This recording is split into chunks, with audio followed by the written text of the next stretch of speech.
Nanganganib na po ang lagay ni Grandmaster Wesley So dito po sa finals ng The American Cup 2024 Losers Bracket. Kalaban niya ulit si Ray Robson eh. Natabla po yung game number 1 pero game number 2 nadali na naman si Wes. Nadali na naman. At game number 3 natabla. Ito po, last game na po ito. Live po natin pinapanood ngayon. Kailangan ni Wesley manalo. Pag si Wesley So po, natabla, laglag na. Pag nanalo siya, mapupunta pa sa Blitz tiebreak. Manalo kaya at kung titingnan nyo po, ang pinili na opening ni Wesley, King's Indian Attack.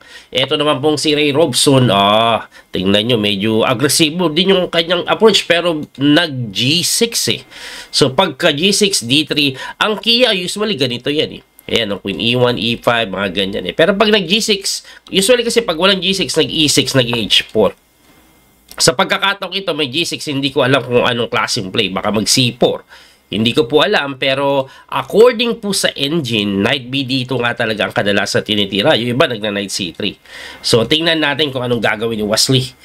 15 minutes plus 10 seconds po ang increment. Medyo mahaba-haba ito. At tingnan natin kung hanggang saan. Hanggang saan. Anong oras kaya aabutin itong laban na ito? Yung nakarang ni-record ko yung ganitong rapid, umabot po ng 40 minutes mahigit eh. Tingnan natin ngayon So, nag-night dito na nga. Linyang-linya pa rin po yan. Ready opening King's Indian Attack. Ang variation po na ito according to engine, according to chess.com. Ang aga pa kasi. It's already 5:30 AM sa Pilipinas. Habang nire-record ko to. Dito po sa Thailand, it's 4:30 AM. So, commonly, ginagawa po dito, nagkakasling. Gagawin din ba yan ni Ray Robson? Tingnan natin. Nag-iisip po si Ray Robson. Lamang po ng 1 minuto na ngayon si Wesley sa oras Mabilis tumira si Wes. Kailangan bilisan niya na medyo accurate. Kasi in a must-win situation eh. Kailangan maguluhan niya o magulo niya po yung laban na ito. Magkaling si Ray Robson din, no? Pag tinalo niya si Wesley, sinukiyaki niya na si Wes.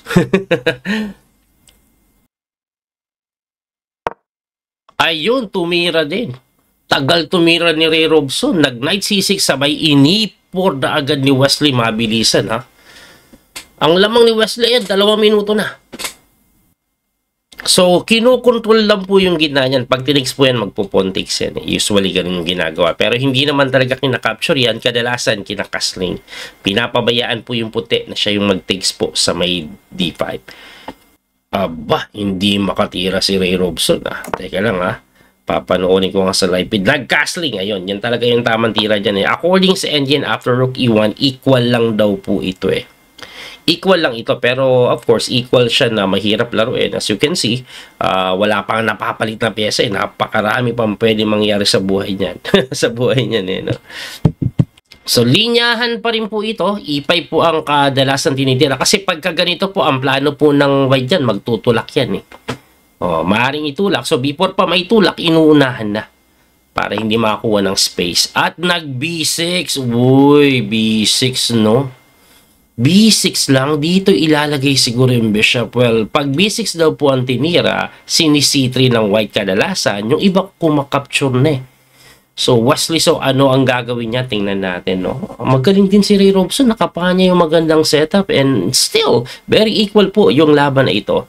Ang kagandahan lang for the side of Wesley, lamang po siya na mahigit 3 minuto. Ang time control, uulitin ko, 15 minutes plus 10 seconds increment at nag-C3 na nga si Wesley. Mabilis pa rin po si Wesley tumira. Si Ray Robson, medyo nangangapa-ngapa pa rin. Lamang po ng malaki sa oras si Wesley as of the moment.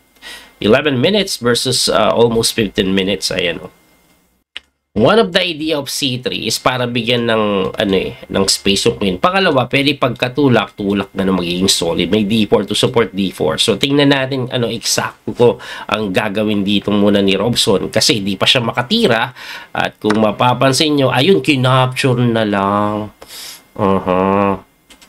Kinapture lang, no? Siyempre, babawiin po yan. Usually, pawn. Hindi kinakapture yan ng knight dahil mawiweaken po yung d-pawn So, yan. May E5 pa rin po na idea yan at some point, no? So, ano ang gagawin dito ni Robson? Linya pa rin po ito. Nangyari na po ito before. At Bishop B7 po ang kadalasang tinitira. Yung iba nga nag-knight G4 para ganun lang, Oh, ano ang gagawin? Yan ang tanong. According po sa engine, E5 daw po ang best move. So, ititira ba yun? Linya pa rin yun eh. Marami pong approach dito eh. Pwede ka nga mag-queen C7 lang. Oh. So, tingnan natin kung anong gagawin ni Robson. Pero sigurado tayo, lamang na lamang po sa oras si Wesley. Kasi as of the moment, halos 15 minutes pa si Wesley. Samantalang si Ray Robson, ayan, 10 minutes na lang at bumababa pa. Grabe si Ray Robson, ayaw tumira. Totoo kaya yung time nito? Ba't sobrang bagal niya?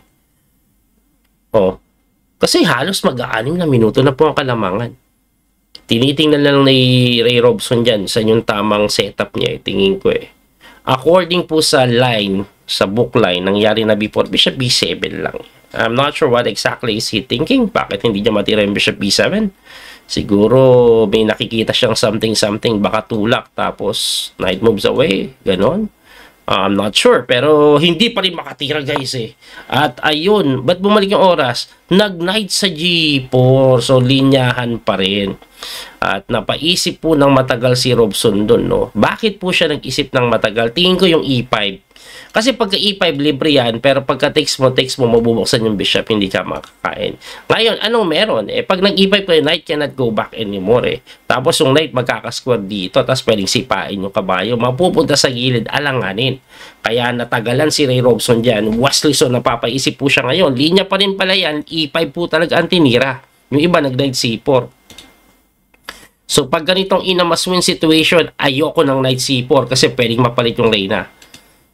Oh. Anong gagawin? Slightly better daw si Wesley pag nakita niya yung E5. Kasi makakakuha siya ng malaking space sa sentro. Mabubuhay yung bishop eh. Tapos itong bishop naman mahaharangan. Hindi makaka-aktibong kumokontrol dito sa long diagonal. No? Makita kaya yun? Makita kaya? Tingnan natin. Nag-iisip pa rin po si Wesley. Sana makita mo yung E5. Nakita yung E5. Tinira mga sir. Kasi because of that E5, somehow, hindi na ganun ka-equal. Slightly better na si Wesley. Hindi pa rin yan winning, pero at least may konting something na yan. Kanina kasi, close to equal talaga eh. Again, ang idea po niyan is to simply open up this bishop, no? This long diagonal for the white bishop. Tapos yung knight, hindi din makabalik. Pwedeng sinipa, mapupunta ka sa Gedli. Gedli doon pala. Okay? Tingnan natin ha. Magbi-bishop B7 ba? Pagka bishop B7, H3 pa rin eh. Yan ang matinding tirang pwedeng gawin ni Wesley. Gusto ko yung pinatutunguan. Sana tuloy-tuloy, slowly, mapalaki pa ni Wesley yung kanyang advantage dito. Slightly better na eh. Mas madaling laruin ang posisyon ng white. At as you can see, grabe na po yung lamang sa oras ni Wesley. Mahigit 5 minuto na. Ewan ko kung tama yung aking math. 6 na minuto na halos, no? At nag-rook lang sa B8. Good move, mga sir. Nakita niya yung best move. That's the only way to continue, no? At si Wesley so naman, tinulak yung pawn, sinacrifice, mabilis ang pinawalan. Ha? Lupit yun. Binigay lang yung pawn. Bakit, sir? Bakit, sir? Anong plano? Pag po kasi yan ay nag-bishop takes, ipakita ko lang ha. Pag nag-bishop takes, magkaka-knight G5, hitting the bishop, hitting the knight on the other side of the board, at hindi mo madepensahan ng sabay yan. Kasi pag umatatras mo para depensahan to, kakainan ka lang, tas kain nyo, one piece up. Okay, so balik tayo doon. Kaya hindi pwedeng kainin ng bishop yan. Tagilid pag kinain ng bishop. Ang pwede daw kumapture, pawn. Ayan. Kaso pag kinapture ng pawn, sisimplihan lang daw queen e2. I'm not sure if that's the plan of Wesley, pero very interesting yun. Parang nakikita ko nga, pagka-capture, hindi ba pwede ganito? Hitting the knight, both knights. Ayan o.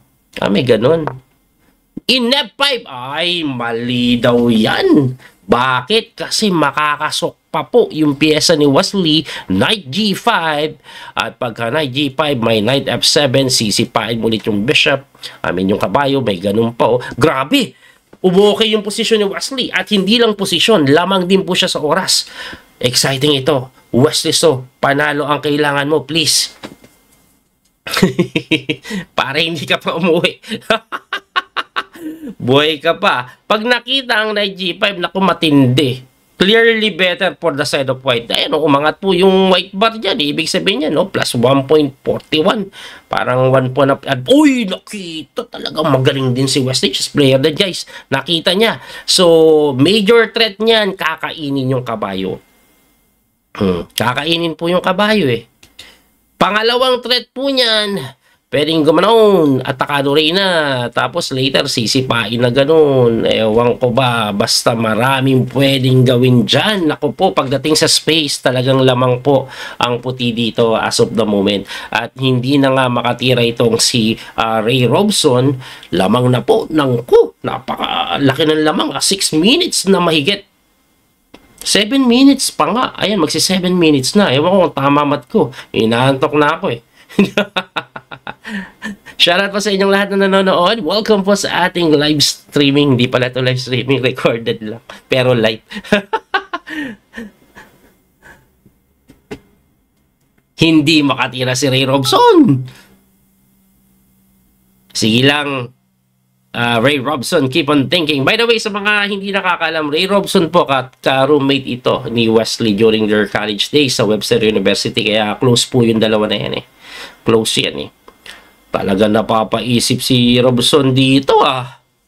Less than 6 minutes on the clock. Samantalang si Wesley with 13 minutes pa. Looking good ang pyesa. Ang position I mean. Oh. Tumalon lang no. Hindi pa pwedeng sipain sa face. Tapos pagka 986, wala, grabe ka lamang nasa space eh. Ito daw ang tira eh. H3 according to engine. Ayan. Grabe si Wesley. Parang mala engine gumalaw ah. Grabe accuracy ni Wesley ah. 97.6%. Pero yung kalaban niya mataas din accuracy, 94.7. Anyway, in this case, eto, hindi ako sigurado dito pero engine ang nagsabi. Ako ayoko to eh, pero engine nga ang nagsabi. Knight F3. Ipalit mo lang daw yung pyesa. May lamang ka daw dyan sa kadahilanan na sa space. Kuwang-kuwa mo yung space eh. Kuwang-kuwa mo yung space advantage. Like example dito, okay lang ipalit. Kasi capture lang din pag takes, bishop takes, tapos develop ng bishop na ganun, babaragin mo yung tore, halos makulong. Yan ang pinaka sinasabi po dito. Kaya ang pinaka simple nga ay napakagandang knight F3, pressure lang dito. And that knight F3 will lead to bishop F4. Grabe.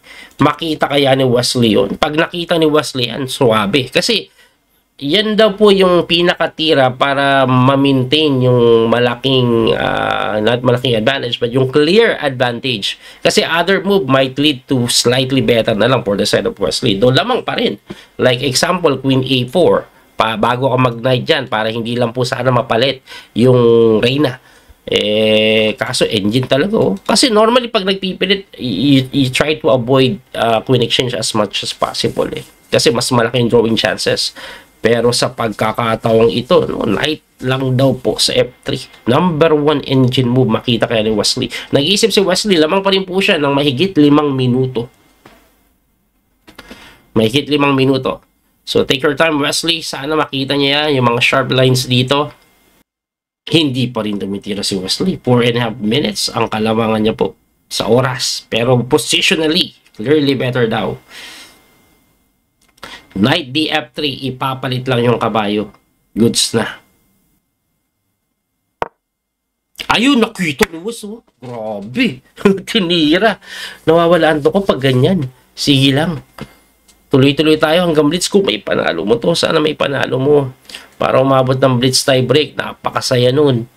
Panonoodin natin yun ng live at mag-analyze tayo ng live.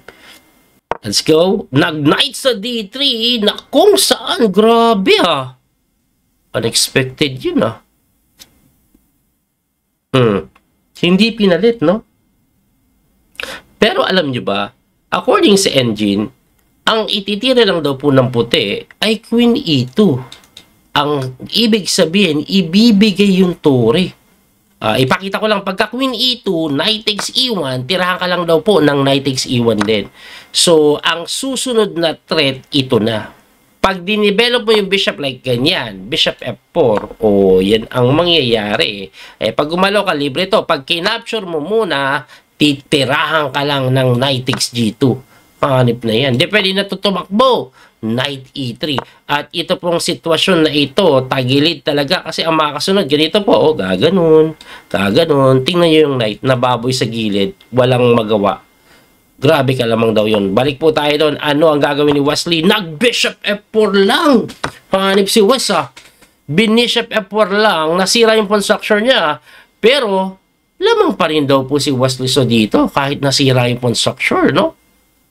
Yung knight kasi baboy pa rin Not the best move, but good enough to have or to maintain the clear advantage, no? Mas maganda nga lang daw sa kung binigay ito. Kaya lang, hirap mong i-risk yun Eto, simple lang, lamang na Ba't mo kailangan i-complicate? At sa pagdating po sa oras, ayan, halos 5 minuto pa rin nakalamangan ni Wesley so dito. Let's go, Wesley. Kaya mo yan. Kaya mo yan, Wes. Ipanalo mo yan.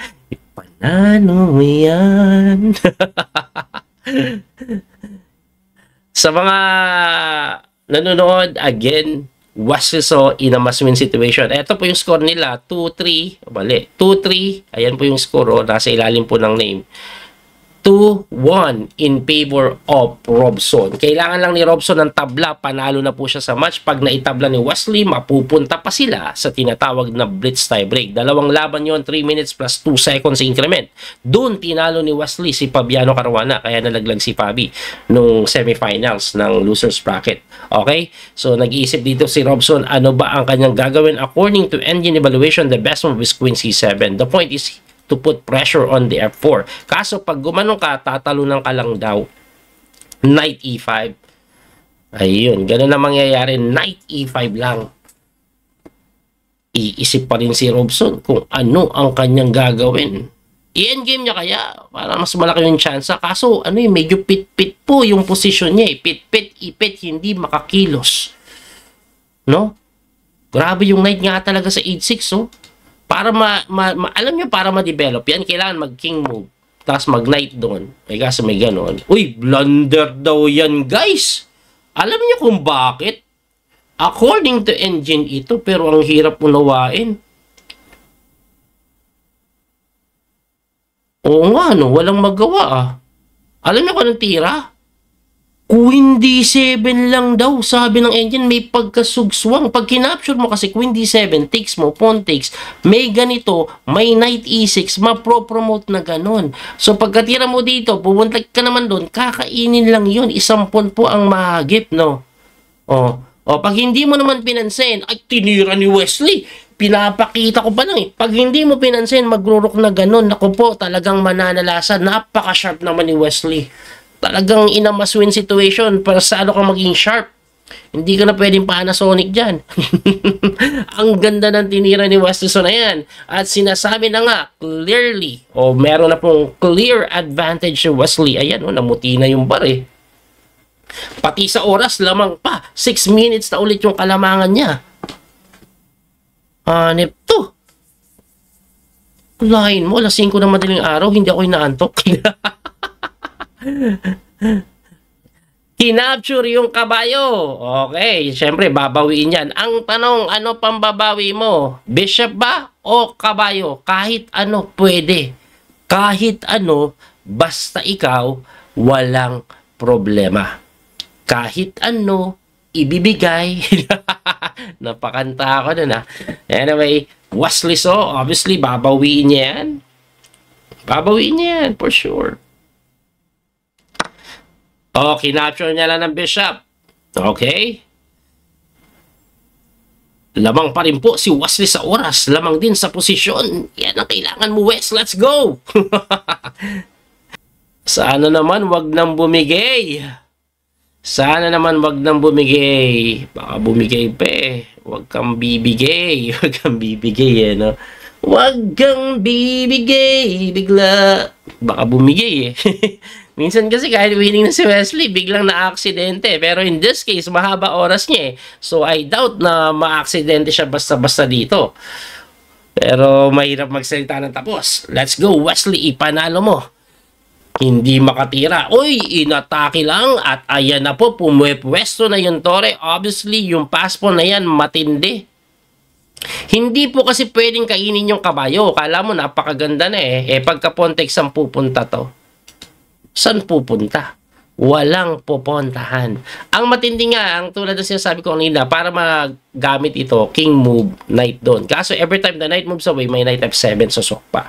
Kaya nga, mahirap po ang sitwasyong ito. At ayun na lang ang tinira, binigay na lang po yung pawn. Halos makulong na yung rein eh.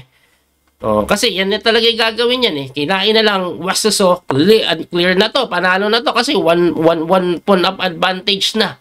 Pwedeng kainin, 1 pawn up advantage, pero sabi po ng engine, you don't have to exchange. Relax ka lang, rook ka lang dito para talagang yung pyesa mo, aktibong-aktibo. Baka nga pwedeng kainin na ganun yan. Ay, astig no. Kasi pagka-capture takes na ganun, grabe yung pressure na binibigay, no? Matindi. Rook d7, pag nakita ni Wesley, masasabi ko, this is it, pansit na. Pag nakita yung rook d7. Kasi, sobrang sharp niya na eh. Yung tore kasi wala namang ganun-ganun yan eh. May bantay eh. I mean, later on ba? Malinis. Isang po ng kalamangan. Pag nakita ni Wesley so yung rook d7, grabe lahat ng crucial moment. Nakita pa rin. Hanip talaga. Yan ang gusto ko sa'yo, Wes. Yan ang gusto ko sa'yo. Kita pa rin, no? So, persano siyang kumapture ngayon. O, capture. Ang kagandahan, mag-endgame. Aktibo yung tore. Diba? Grabe aktibo yung tore. Kinapture na nga lang. Rook takes. Kasi kakainin yung, kakainin ni Wesley yung E7. The E7 na, I think, Ano nang gagawin mo?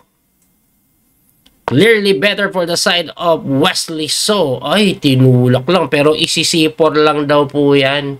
Ang C4, parang unang tingin, ayaw mo itira kasi may kain doon. May sakmal dito eh. Ayaw, no? Magkakasakmalan na gayon. So, magiging pass po nito. Pag sinipor, ang matindi, solid pa to dito. Paano mo didepensahan yan? 1 po na pa. O, diba? I-C4 kaya ni Wes. Actually, kahit ayaw mo C4, kahit dito lang daw. Kaya lang ang problema kasi mabubuksan pa to eh. Pag sinipor mo kasi, wala na talagang papasukan yung mga tore. Patay na yung mga tore. Useless na. Useless. Useless na yung mga rook eh. Grabe yung late, no? Talagang wala pa rin siyang ginagawa sa Gedli. So, this is definitely winning for the side of white. Pero, again, ang chess kasi mahiwaga eh. Yung akala mo, panalo na. May swindle pa. Yung akala mong okay na, pero may mahal siyang iba. Ay, iba pala yun. Anyway, ayan na. Nag-B4 na nga. Wesley So, 5 minuto pa rin po. Mahigit ang kalamangan niya sa oras, pero sinusureball niya to. Nag-iisip siya kung anong gagawin niya. Sinipo, grabe ko naman, Wes.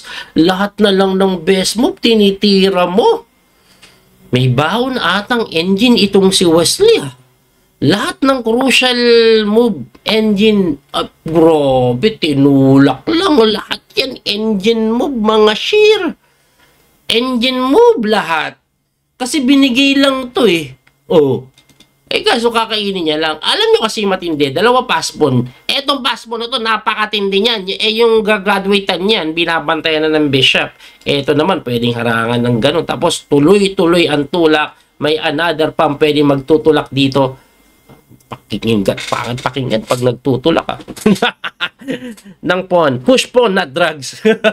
Anyway, eto na. Clearly better na to. Grabe si Wesley, pinagtitira po. Puro number 1 engine mo, promise. Grabe yung mga tirada niya. Napakagaling.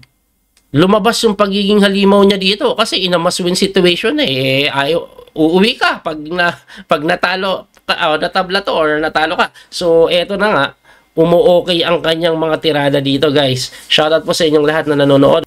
Ray Robson, kinapture din. Yan na nga yung sinasabi ko eh, pagkakainin yan eh. Malamang magbibishop C3. Kaso rook B1 lang yan kasi pagkatulak mo, eto na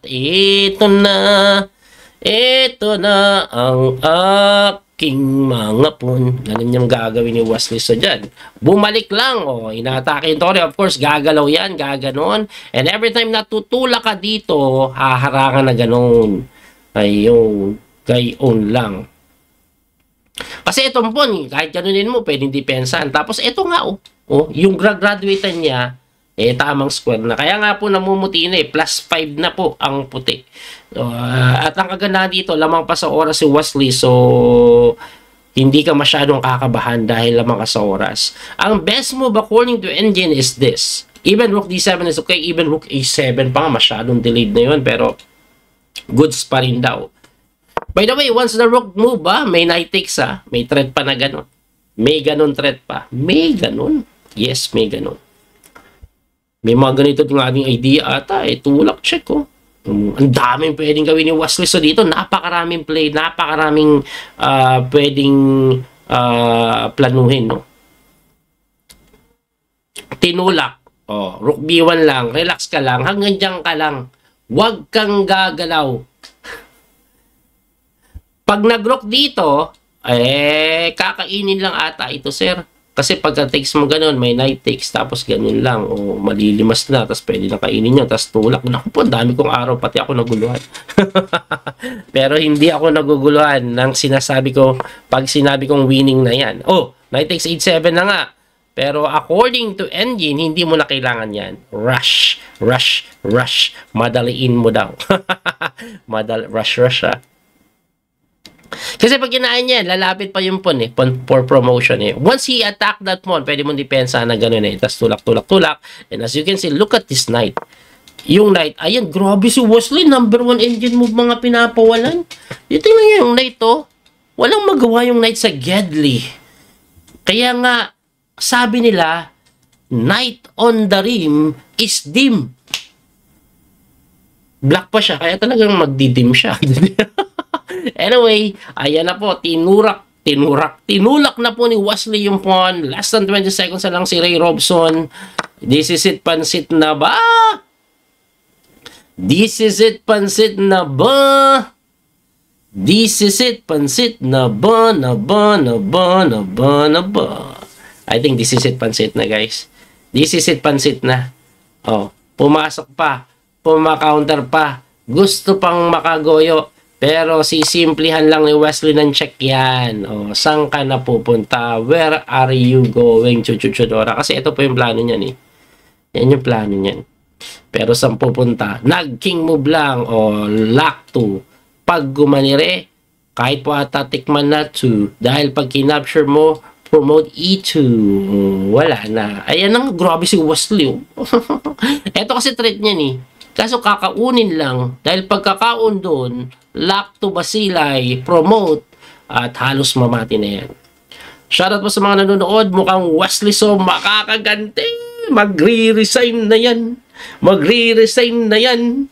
Magre-resign na yan. Di na nga tumira pa. Rook takes B2 para tapos na yung laban.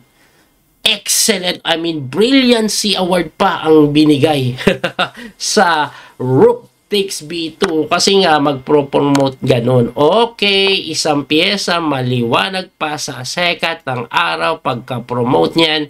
I think this is it, pansit na. This is it, pansit. Madali na yan for the side of Wesley. Hindi na kailangan pag-isipan masyado pag one piece up na, lamang ka pa ng pyesa. And syempre, sure bulin niya yan. Hindi pa nga winan piece up Dadalihin pa niya ng husto. Maraming way para manalo At nag-resign na. Yes. Yes. Yes. Dahil doon, magkakaroon pa tayo ng Blitz tie break. Grabe naman yan. Hindi ko na po i-analyze kasi in-explain ko na yung mga nangyayari kanina. At abangan nyo na lang po yung Blitz tie break. Exciting ito, Wesley. So, pag nanalo sa Blitz tie break, finals pa, grand finals, kalaban niya Lebon Aroña. Tingnan natin. Maraming salamat sa inyong panonood. God bless po. Thank you po sa inyong support. That little mouse, 'cause I'm an albatross.